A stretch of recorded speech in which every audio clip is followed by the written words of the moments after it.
Is with you guys tonight. We'll go ahead and start with Trace Travers' questions.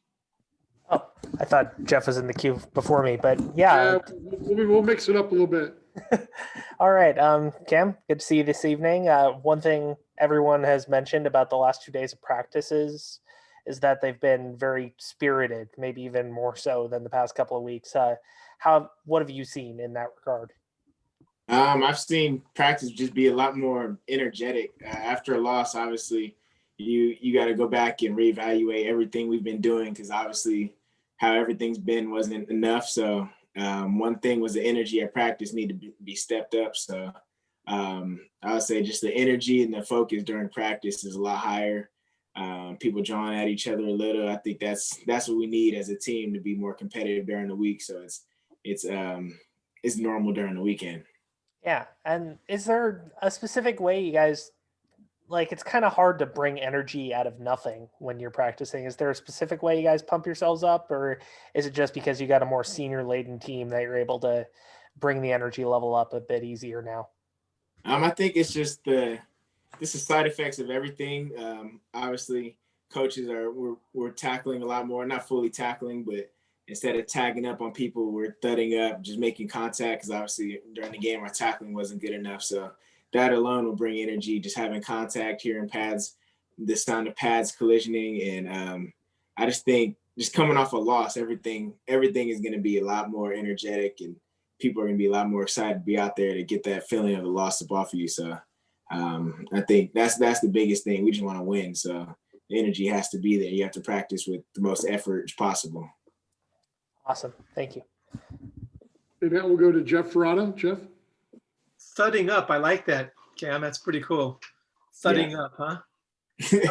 That's the term. I just want to ask you something sort of within the context of you deciding to go to the draft and then come back, and how excited you were and how serious you were about wanting to have a great season for yourself and your team.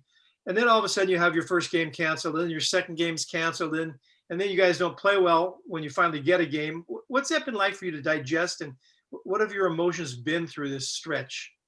I've been pretty even keeled this whole time because I knew coming into it this wouldn't be a normal season. As we know, this whole year isn't normal. So I try not to get emotional about anything because nothing in this season is guaranteed. We can have a case tomorrow and our game be canceled, or they could have it. So overall, just this whole time, just prepare and get better individually, and then that'll trickle down to the whole team. And no matter who we play, we got to be ready for. So we couldn't use any excuses that the D-line wasn't there, whatever people wanted to say, because at the end of the day, we wanted to play ball and we got what we wanted and didn't win. So I just think the preparation just has to be perfect throughout the week, no matter what's going on the outside.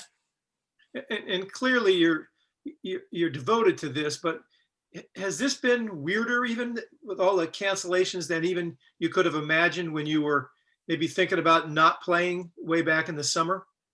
I kind of expected, if there's a season, I expected there to be things like this of cancellations, just because if there's cases, you can't play. So this is just something I expect, and I put it to the back of my mind, because that if you keep thinking about who you're going to play or what's going to happen, then I think that it'll just take away from your focus during the week. So I just focus on my opponent that we know that we're playing at the time and just go with it. So it's just full speed ahead now in the game, and not worry about the rest of it. Exactly. Everything else will work itself out.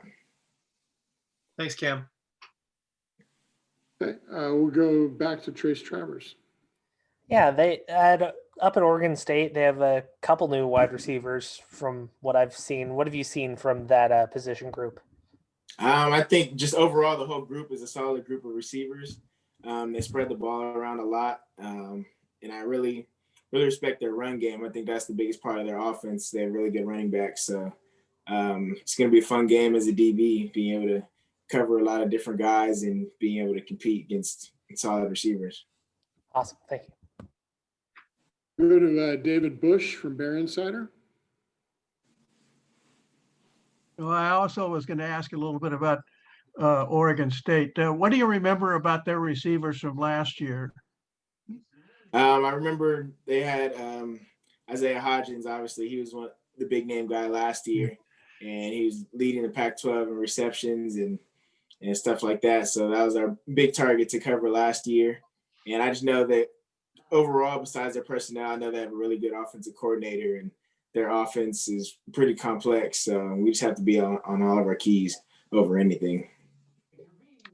Okay, thanks, Trey. Cam. Hey, you guys, any further questions for Cam tonight?